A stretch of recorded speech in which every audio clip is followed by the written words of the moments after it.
Hello everyone, welcome back to the Out of Spec podcast. We've got another podcast on the go for you today. Actually, you can come along with me if you are so inclined to take the VinFast that is at 20% state of charge, which is giving me about a expected range of 53 miles. I need to go at least 25 and then make it back as well. And I will be charging in between at a 220 volt charger. Come along, see how it goes. Going from the city to the countryside in the VinFast VF8.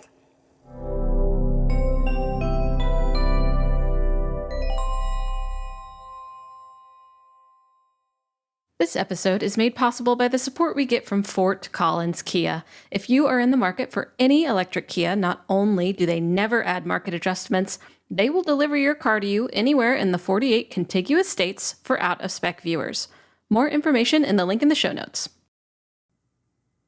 I started this little jaunt out to the countryside with a state of charge of 19%, which gave me, according to the VinFast, about 50.6 miles of estimated range. Hello, we have arrived at the final destination, and if I can click here to see all the different trips, there are 1,545 miles on the VinFast, and then the last trip I took driving out here was 20 miles, 20.4 miles. I got an average speed of 35.7 miles an hour and 3.7 miles per kilowatt hour. That's good. That's city driving. Okay, so at my current state of charge, I have 12% battery, 32 miles of expected range, and it is hot. Temperature of the battery says 89 degrees Fahrenheit, and I gotta admit, it is definitely hot out here. The VinFast VF8 gets, according to EPA estimated range, in the Eco trim, which is what this is, about 264 miles of range. Okay, we have not tested that as the out-of-spec team, where we charge it from 0 to 100%, see what that charging curve is like, and then drive it from 100% to 0% at a steady 70 miles an hour on the highway. Can't wait to do that once we're out in Colorado. Also, the Eco trim is what I have. It's the efficient one, but the VF8 Plus trim gets about 20 miles less than that. So that's just a bit about the EPA estimated range of the VinFast VF8 2023. And we've got a little bit more testing to do before we're sure about the exact efficiency of this EV. Okay, everyone, I have made it here. Like I said, got decent efficiency coming over here.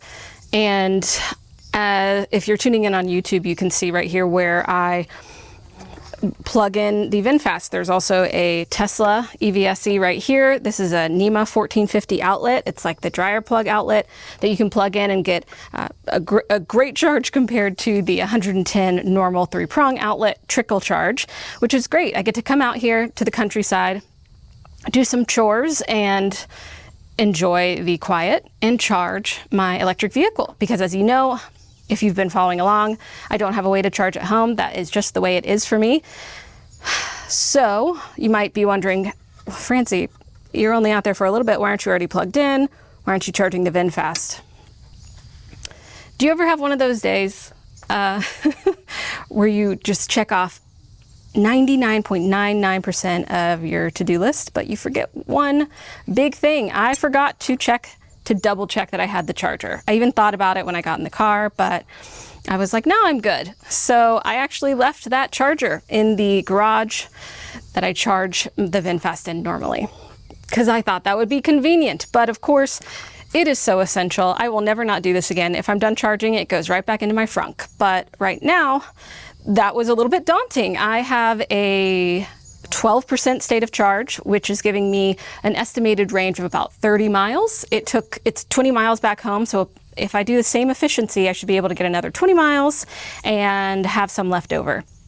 The car is currently locked and off because this thing, I don't even really think sleeps, because it'll connect to my phone on Bluetooth if I walk by, just walking past it on the sidewalk. So I'm trying to have it not drain any of the battery more than it needs to. And I thought also, while I have this time, I'm gonna still do my chores, let it sit here, but I'm kind of gonna get done with it quickly, let Rafiki jump in the water and roll around in the grass. But I thought, while I have you, I will talk a little bit about what I have noticed, what I like, what are the issues, what are my dislikes or annoyances with the VinFast. I put a tweet out recently that was kind of a list of everything that I've noticed. So if you see here, We're looking at the VinFast, and I do love the design in terms of the build. It is a beautiful color, and everyone appreciates the design. It's unique and good looking. But as I have prepared to go on a trip around the country, and I will have a lot to pack in the car, I've been putting the seats down in the back. And oh my goodness, these are so surprisingly heavy. It just gives more and more insight into why this electric vehicle is 1,000 pounds more than the Model Y Performance that it drove alongside for the 800 miles when we first got it. It is a heavy car. The doors are very heavy too. You really got to close them. So with this in Colorado, which is where I will be taking it, Colton will be able to take it into a shop. Colton with Out of Spec Detailing. He's been on the podcast before. Of course, he has his own YouTube channel, and he has clear detailing out in northern Colorado. We're going to look at the quality of the build and investigate all these things. So that should be fun. We should do that together. When I'm driving, thinking of more build quality things, I can hear a bit of a whistle on my side of the driver's side. And otherwise, I think nothing really comes to mind for the build. There are actual issues with the car right now that it is still drivable, but it is not perfect. So none of the buttons on the steering wheel work. What does that mean? Well, I can't control the music. I can't change the position of my rear view mirrors, my side mirrors, which would be an extra bummer, but luckily it does have them set pretty well, so basically don't have to worry about that, but it is really annoying. I can't set the highway assistance or the cruise control, but I wouldn't be able to do that anyways because those are not functional at this time. So along my way to Colorado, I will be stopping by a service center in Wichita, Kansas, and I called them already. They said that they'll just probably fix it all with an update that takes 3 to 4 hours. They will give me a loaner, and I will be able to bring it in early in the morning and then go explore the area as he said. He was very kind.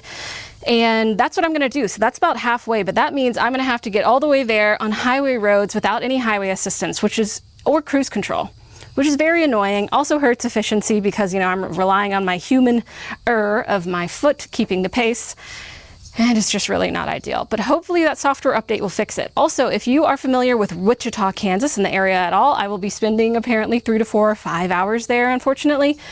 Not because it's Wichita, but because I just, I want to continue on my way. But I'm going to be able to explore. So please give me some recommendations, everything from coffee shops to hikes, and anything that I can do with my dog Rafiki. We are a package deal. If you're tuning in on YouTube, we're about to take off, and you could also see the different service reminders that I need come up here for the highway assistance and the adaptive cruise control.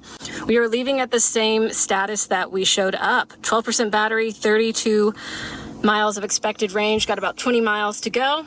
So let's see how this goes getting back after I forgot the charger. Apologies for any audio. I no longer have the mics hooked up to my phone.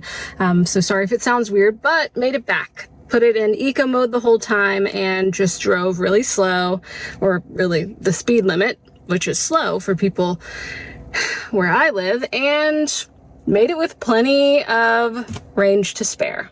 As you can see, we lost again like 7% battery. So we're at 5%, 13 miles of expected range. And if we look at the trip total, I did 41 miles, which is about right, and averaged 34.3 miles an hour and 3.9 miles per kilowatt hour. Not too bad. Okay, so didn't end up stranded, which is definitely a plus. I'm here where I can now plug it in and trickle charge for days until I get that battery back up. And yeah, yay. I'm glad that wasn't a more dramatic story. Thank you for following along.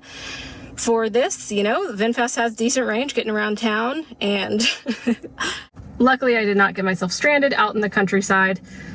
So yeah, now I'm going to start prepping for the trip out to Colorado. So this car will be packed, and it will be, I guess, even heavier and rip-roaring ready to go through Kansas at the very least to get that service center checkup, fix, and update all these settings that are broken. And I'm ready to get out of the car. It's really hot. So see y'all next time on the next episode of the Out of Spec podcast. Hope you have a great rest of your day and you do not get stranded in your EV or your car or whatever. Bye.